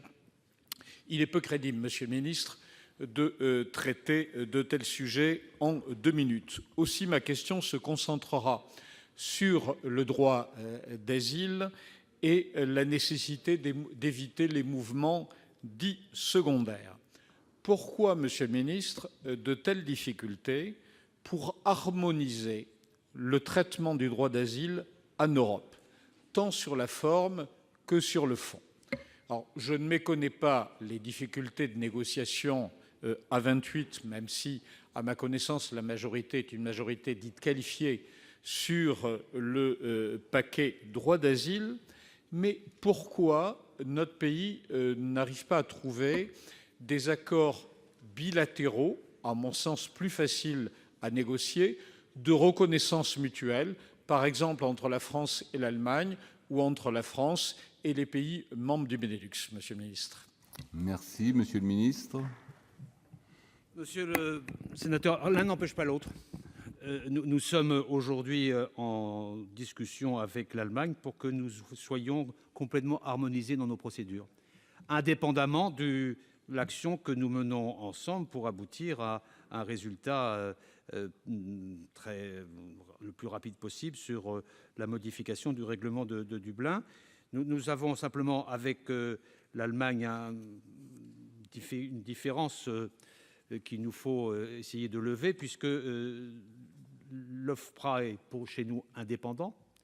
Et en Allemagne, l'outil qui se préoccupe du droit d'asile et qui suit le droit d'asile, c'est le ministère de l'Intérieur. Et donc ça limite les possibilités d'harmonisation complète de la gestion des demandes d'asile. Mais notre objectif, c'est de parvenir sur l'asile, comme sur l'ensemble des textes européens concernant l'immigration, même au-delà, je l'espère, à aligner les transpositions entre Berlin et Paris. Ça contribuera au rapprochement de nos systèmes juridiques et c'est une opportunité qui nous est offerte et qui, je crois, devrait pouvoir avancer.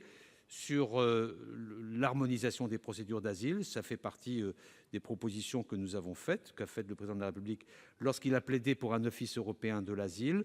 Cela avance parce qu'il est moralement inacceptable que, selon l'endroit où on se trouve en Europe, il y ait des chances sensiblement différentes d'obtenir une protection, parce qu'à ce moment-là, ça amène des mouvements que vous avez identifiés, des mouvements secondaires qui sont difficilement gérables. Et donc, c'est ce qui fait la difficulté du processus et la difficulté d'aboutir à un résultat rapidement. Mais il ne faut pas désespérer, comme je le disais tout à l'heure. Nous sommes déterminés et optimistes sur le sujet. Merci. Monsieur Bonnecarrère, réplique. Oui, l'un n'empêche pas l'autre, Monsieur le ministre. Je suis très sensible à cette réponse et je souhaiterais que ces négociations puissent aller au bout, ne serait-ce que pour être certain ensuite que nous n'ayons pas de difficultés constitutionnelles, soit côté français, soit côté allemand, point sur lequel j'ai encore un élément de doute. Merci en tout cas de votre réponse. Merci. Donc la parole est maintenant à Monsieur Dominique de Legge. Merci Monsieur le Président, Monsieur le Ministre. Depuis notre dernier débat sur la question migratoire, le 9 mai, et 2 conseils européens plus tard, force est de constater qu'une gestion européenne de la crise migratoire peine à se mettre en place. Certes, les discours expriment une prise de conscience, une approche globale des migrations incluant les contrôles aux frontières extérieures de l'Union européenne et une coopération avec les pays d'origine et de transit, ainsi qu'une nécessaire solidarité entre les États membres dans la prise en charge des flux, constituent des bases politiques européennes intéressantes, je dirais même efficaces. Tous les États membres s'accordent aujourd'hui sur la nécessité d'agir en amont, en portant l'effort d'abord sur la lutte contre les passeurs opérant en particulier à partir de la Libye, afin de décourager les trafics et d'éviter les voyages périlleux entrepris par les clandestins.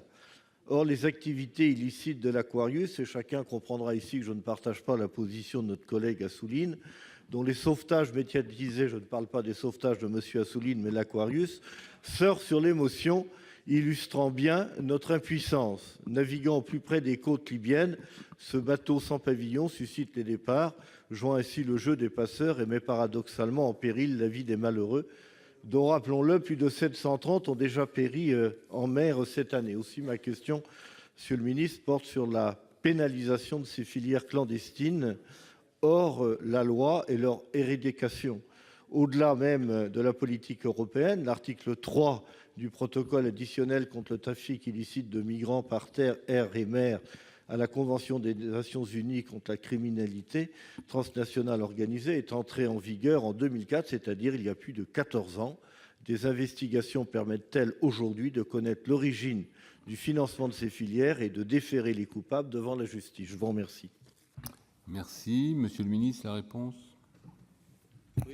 Il y a plusieurs questions dans les observations du sénateur Delège.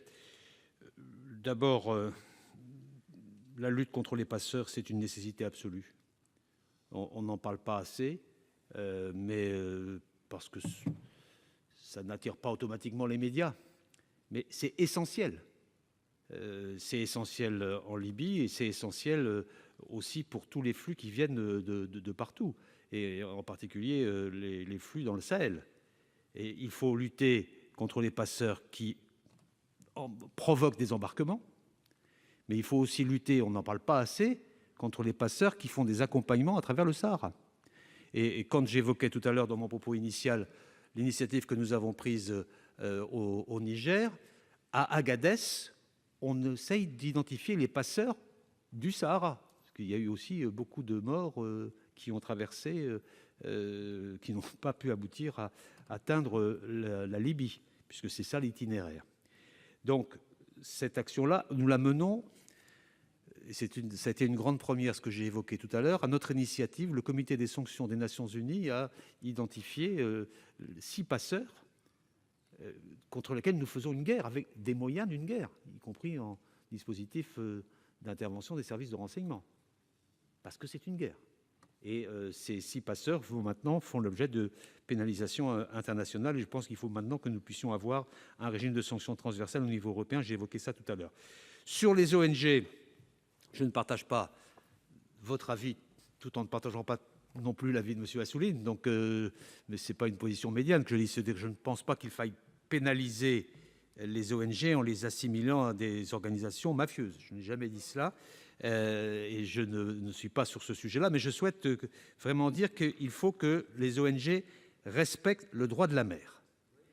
Et dans ce cadre précisément, M. Assouline, il y a un dispositif qui s'appelle le dispositif SAR, Search and Rescue, qui est une convention internationale antérieure à la convention de Montego Bay, qui date de 1979 et qui explique, qui dit le droit en matière de sauvetage. Et dans les zones qui sont identifiées dans le cadre de cette convention, il y a des zones de gestion qui ont toutes un centre de coordination et de recherche opérationnelle. Et il y en a un à Tripoli. Et donc la Libye doit assurer ses responsabilités, et les bateaux qui circulent dans la zone concernée doivent répondre aux ordres du centre de coordination et de recherche en mer opérationnelle. Ça fait partie du droit de la mer auquel nous sommes extrêmement attachés. Merci. Et je voulais le signaler à cet égard. Et quand, par contre, quand une association ou une ONG ne respecte pas le droit de la mer, alors oui, il faut poursuivre. C'est ce qui s'est passé pour le capitaine du Lifeline à Malte, qui est accusé par les autorités de Malte, qui ont également une zone de contrôle, d'avoir agi contre les lois internationales et d'avoir ignoré les directives des autorités. C'est ça le droit de la mer, donc ça s'applique à tout le monde. Merci. Donc, Monsieur Delège. Une fois n'est pas coutume, quand le ministre a dépensé son temps de parole, je lui offre volontiers les quelques minutes que j'avais. Merci de ces échanges. La parole est à Monsieur Jacques-Bernard Magnier. Merci, Monsieur le Président. Monsieur le Ministre, mes chers collègues, les sommets européens se succèdent, mais jusqu'à maintenant, les pays européens sont restés incapables d'adopter une position commune face aux flux migratoires. Et pourtant, l'immigration devrait être synonyme d'opportunités et de défis à relever pour l'Europe. Depuis le début de cette crise, les négociations butent sur le niveau de solidarité que les uns et les autres sont prêts à mettre en œuvre à l'égard des réfugiés entrés sur le territoire européen. Ainsi, la crise des migrants a mis en lumière des faiblesses du système d'asile européen. Pire, le poison du nationalisme se propage insidieusement dans l'Union. De plus en plus, les partis hostiles à l'immigration gagnent du terrain et sèment la confusion. Et pourtant, le phénomène de migration n'est pas nouveau. Ce qu'il est, c'est l'écho des mouvements nationaux populistes qui agitent les peurs. En Europe, ce sont 50 nuances de brun, comme l'a dit récemment la ministre des Affaires européennes. Ces dernières années, la France a dû faire face à l'arrivée de plusieurs centaines de milliers de migrants. Notre pays a fait de son mieux pour donner des conditions de vie décentes à ces personnes et il faut remercier particulièrement tous les maires et les associations qui ont répondu présents à l'appel des pouvoirs publics. Je tiens ici à saluer l'Agence du service civique qui a établi un programme permettant à au moins 1000 jeunes volontaires d'effectuer un service civique sur l'accompagnement des réfugiés, en complément de l'action des travailleurs sociaux, soit auprès d'une collectivité engagée dans l'accueil des réfugiés, soit auprès d'associations spécialisées et d'établissements publics. Il est en effet apparu nécessaire d'accompagner les réfugiés dès leur arrivée sur notre territoire et indispensable de les aider dans leurs démarches administratives. Monsieur le ministre, les besoins sont immenses et afin de remplir notre mission d'accueil et de solidarité, il importe de compléter le dispositif existant avec un système d'asile plus juste, plus simple, plus efficace. Quelles solutions et quels moyens proposez-vous pour accélérer la prise en charge des dossiers des migrants et comment l'Europe peut-elle y participer ? Merci. Monsieur le ministre. Oui, si vous me permettez d'abord, Monsieur Magnier, une observation un peu politique et que je ne voudrais pas que vous la preniez de manière agressive, mais vous avez dit deux choses dans vos propos qui me paraissent un peu contradictoires. Vous dites l'Europe n'a pas avancé et vous dites il faut se méfier de ceux qui agitent les peurs. Et plus on répète que l'Europe n'a pas avancé, alors que ce n'est pas vrai, plus on aide ceux qui agitent les peurs. Voilà ce que je voulais vous dire, parce que en fait, les choses ont avancé sur l'ensemble du paquet lié aux migrations. Ce qui bloque, c'est la modification du règlement de Dublin, mais sur le reste, tout a avancé. Le projet de règlement du bureau sur l'asile, puisque vous évoquez ce sujet, ce n'est pas vraiment une agence, parce que si c'était une agence, il faudrait harmoniser totalement les règles. Mais ce bureau de renforcement de l'action de soutien sur le droit d'asile en Europe, il est terminé. Il va s'appliquer. Sur les règlements qualification, réinstallation, Eurodac et sur la directive accueil, c'est terminé. Donc il y a eu beaucoup de progrès de fait. Donc merci de dire cela, tout en étant exigeant sur le reste. Parce qu'autrement, M. Salvini va dire, vous voyez, ça n'avance pas, donc c'est parce que ça n'avance pas qu'il faut faire tout seul. Et ce n'est pas la logique que nous défendons. Sur le droit d'asile, je partage votre sentiment. La rapidité du traitement est essentielle. C'est la raison pour laquelle les moyens de l'OFPRA ont été considérablement renforcés. L'Office a vu ses moyens doubler depuis 2013 pour faire en sorte que les délais soient raccourcis. Et ces délais sont passés ces 18 derniers mois de 8 mois à 100 jours. Et c'est tout à fait essentiel que ça aille vite.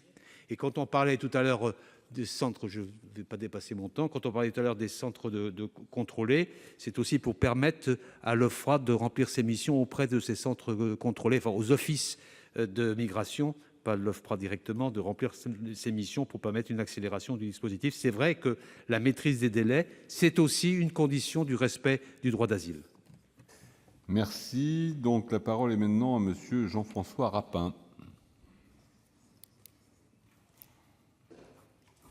Oui, Monsieur le Président, Monsieur le Ministre, le 3 octobre dernier, Theresa May annonçait avoir présenté un projet de loi visant à mettre fin à la libre circulation des Européens au Royaume-Uni, s'engageant résolument vers une immigration choisie. Première question, mais qu'en est-il des migrants non européens ? À titre de rappel, Theresa May s'était engagée dans le programme présenté pour les élections législatives de 2017 à réduire son solde migratoire à moins de 100 000 personnes par an contre 273 000 en 2016.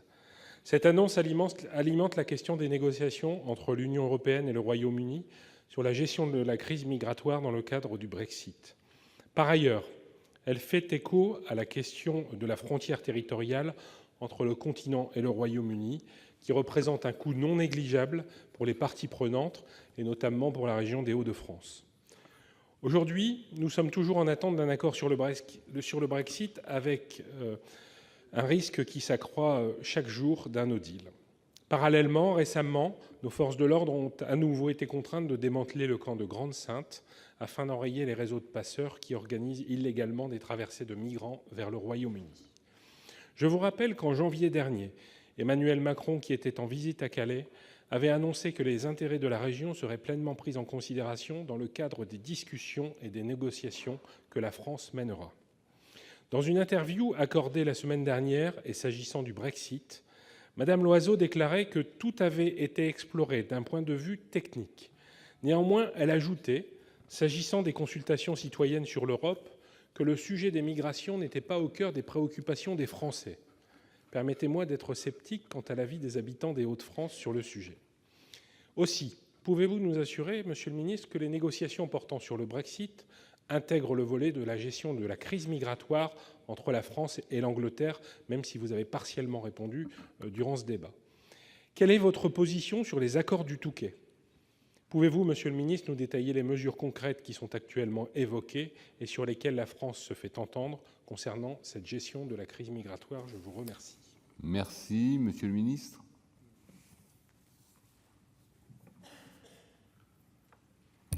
Je vais répondre en partie pour déconnecter deux sujets qu'il ne faut pas connecter obligatoirement dans notre approche, même si vous avez évoqué l'un et l'autre.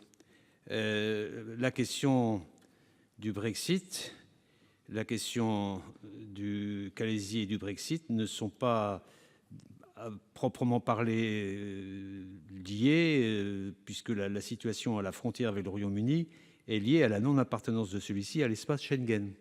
Et donc, la question de son retrait de l'Union européenne n'aura pas de conséquences directes en changement du droit par rapport à la situation existante aujourd'hui. Il n'y a pas de spécificité à mettre en œuvre sur les migrations, puisque nous sommes hors espace Schengen. Et donc, le retrait n'apportera pas de conséquences sur ce point. Toutefois, sur la question des migrations avec la Grande-Bretagne, il y a eu, comme vous le savez, en janvier de cette année, une rencontre à Sandhurst à laquelle j'ai eu l'honneur de participer, et nous sommes accordés sur un protocole additionnel aux accords du Touquet qui prévoit notamment un centre conjoint d'information et de coordination qui a pour objet de faciliter les échanges d'informations entre les services de police et de renseignement dans la lutte contre les filières d'immigration irrégulière. Et c'est un accord entre la France et la Grande-Bretagne. Par ailleurs, nous avons mis au point un dispositif pour accélérer les transferts vers le Royaume-Uni, en particulier pour les mineurs isolés. Et enfin, nous sommes mis d'accord sur des actions conjointes en direction des pays d'origine et de transit, à la manière du Niger, si vous avez entendu ce que j'ai dit tout à l'heure. Ces principes-là, ils seront poursuivis, quelle que soit la décision britannique, puisque c'est indépendant du dispositif et de l'accord que j'évoquais à plusieurs reprises du mois de juin de cette année, puis les perspectives renforcées du dernier Conseil européen. Ensuite, ces modifications des accords du Touquet qu'il faut mettre en œuvre de manière très concrète ont été accompagnées d'un versement britannique pour financer la sécurisation des infrastructures de transport, l'hébergement et la prise en charge des personnes vulnérables et l'éloignement des migrants en situation irrégulière. Et la mise en œuvre de ces engagements est réelle. Et elle progresse à un rythme qui nous paraît satisfaisant, même si l'ensemble de ces dispositifs n'a pas permis de régler l'existence de lieux de campement provisoires et d'attente que vous avez évoqués, puisqu'il y a eu une intervention policière il y a peu de temps pour évacuer une enceinte. Merci de conclure, Monsieur le ministre. Donc la parole est à Monsieur Henri Leroy. Monsieur le Président, Monsieur le Ministre, depuis la dernière élection présidentielle en matière d'immigration, le Président de la République, son gouvernement, pour ma part, ont fait preuve pour le moins de laxisme. Plusieurs raisons peuvent motiver ce comportement que je ne développerai pas. Monsieur le ministre, ma question est précise et appelle une réponse précise. Lors du Conseil européen du mois de juin dernier, les chefs d'État et de gouvernement ont demandé à la Commission d'étudier la faisabilité du concept de plateforme régionale de débarquement. Celle-ci prendrait la forme de hotspots financés et supervisés par l'Union européenne et établis dans le pays tiers pour étudier la situation des migrants secourus dans les eaux territoriales, dans les eaux internationales.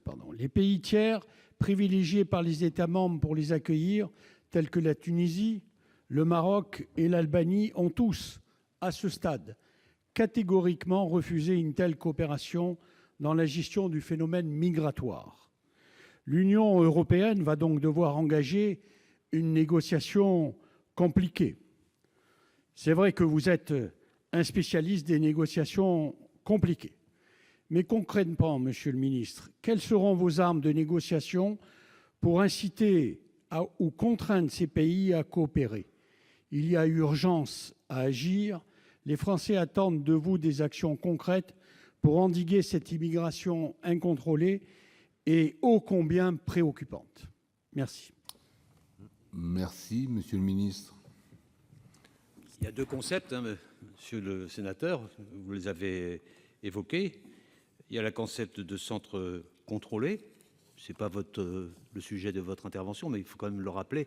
Nous sommes favorables à ce dispositif, puisque c'est aussi un dispositif, contrairement à des propos qui ont été tenus à cet égard, qui permet d'accélérer les procédures pour les demandeurs d'asile. Donc ça contribue aussi à favoriser l'intégration des migrants susceptibles de bénéficier du droit d'asile, et c'est quand même le cas d'un certain nombre d'entre eux. Donc nous sommes favorables à ce qu'il y ait le traitement dans les centres contrôlés en amont de l'ensemble des personnes qui peuvent avoir le droit d'asile, ou le traitement humanitaire de celles ou ceux qui sont en situation irrégulière et qui doivent faire l'objet d'un retour. Sur les plateforme de débarquement, le concept ne me convient pas. Je crois l'avoir évoqué dans mon propos de départ. Nous sommes d'abord parce qu'il n'est pas suffisamment explicité, et ensuite parce qu'il fait l'objet, il y a eu une réunion à Genève là-dessus, d'un blocage et d'un refus de l'ensemble des acteurs susceptibles d'en recevoir, parce que considéré comme un refus, un transfert de responsabilité. Et donc, il faut penser à une autre solution. Et c'est pourquoi j'ai évoqué le concept d'arrangement de débarquement qui doit faire l'objet d'une discussion avec chacun des pays concernés pour qu'il y ait, en relation avec le HCR et en relation avec l'OIM, parce que c'est le HCR et l'OIM qui ont été porteurs de ce concept au départ.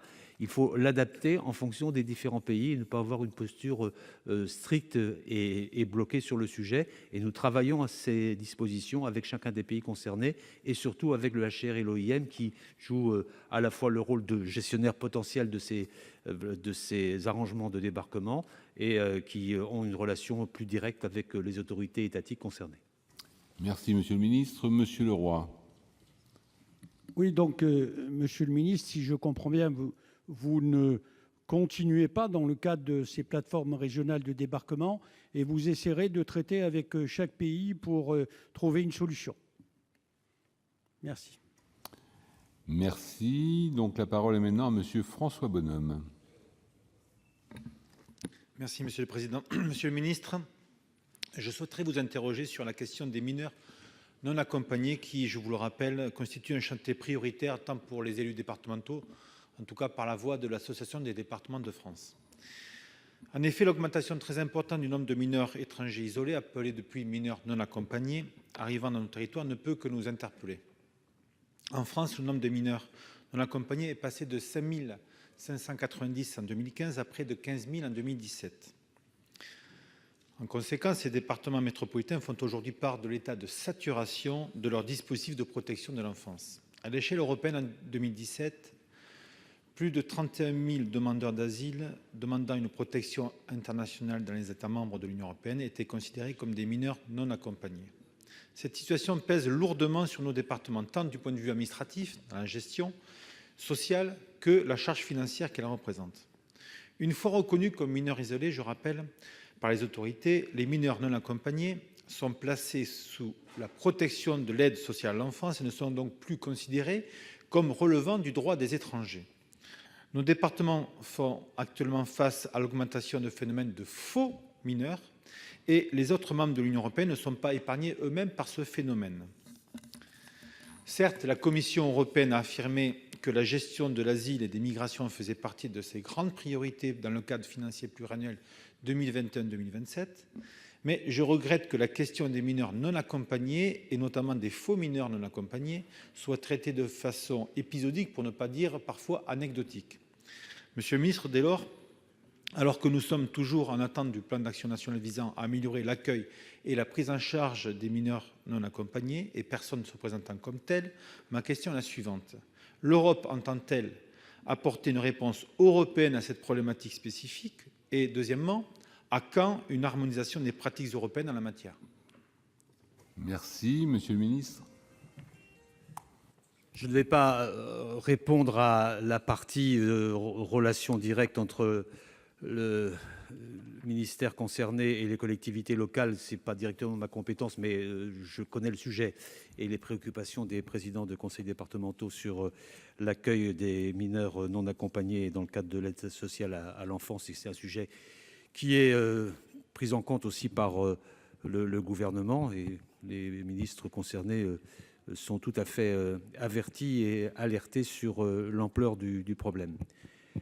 La réalité, c'est qu'il y a 63 000 demandes d'asile et d'enfants isolés en Europe. 63 000. Et ce chiffre est près de 5 fois supérieur à la moyenne annuelle relevée dans la période de 2008-2013. Et d'où viennent ces enfants isolés, souvent d'Afghanistan, de Syrie et d'Irak, qui sont souvent dans des situations de détresse. Et l'Allemagne a enregistré à elle seule plus de la moitié des demandes d'asile déposées par des mineurs non accompagnés dans les États membres, 35 000. L'Italie arrive loin derrière, la France aussi. Mais c'est une question européenne. Et nous pensons nécessaire de la poser au niveau européen, y compris dans le cadre financier pluriannuel que vous avez évoqué. Et nous pensons nécessaire aussi d'harmoniser les procédures, parce qu'il y a des procédures d'identification de l'âge, la relation avec éventuellement un regroupement familial pour ceux qui peuvent en bénéficier, le fait qu'il y ait ou pas un tuteur. Tout cela doit faire l'objet d'une harmonisation européenne. Il y a plusieurs pays qui le souhaitent, et je pense que cela pourra être possible dans le cadre de l'ensemble de la politique migratoire que j'ai évoquée tout à l'heure. Merci. Donc, ce débat s'achève, mais la parole est à monsieur Christian Cambon, président de la Commission des Affaires étrangères, de la Défense et des Forces armées. Monsieur le Président. Merci, Monsieur le Président. Monsieur le Ministre, mes chers collègues, au terme de ce débat qui a montré tout son intérêt, je crois qu'on peut retenir les quelques lignes forces. Tout d'abord, les différents intervenants, et je les remercie de leur participation à ce débat, les différents intervenants ont fait l'écho des inquiétudes que ressentent nos concitoyens et, d'une manière générale, les populations du continent européen. Ces inquiétudes, elles sont nombreuses, elles sont multiples, au niveau des collectivités, au niveau des territoires et, d'une manière générale, au niveau de l'avenir de notre continent. Ces inquiétudes, elles peuvent évidemment faire l'objet d'une instrumentalisation politique.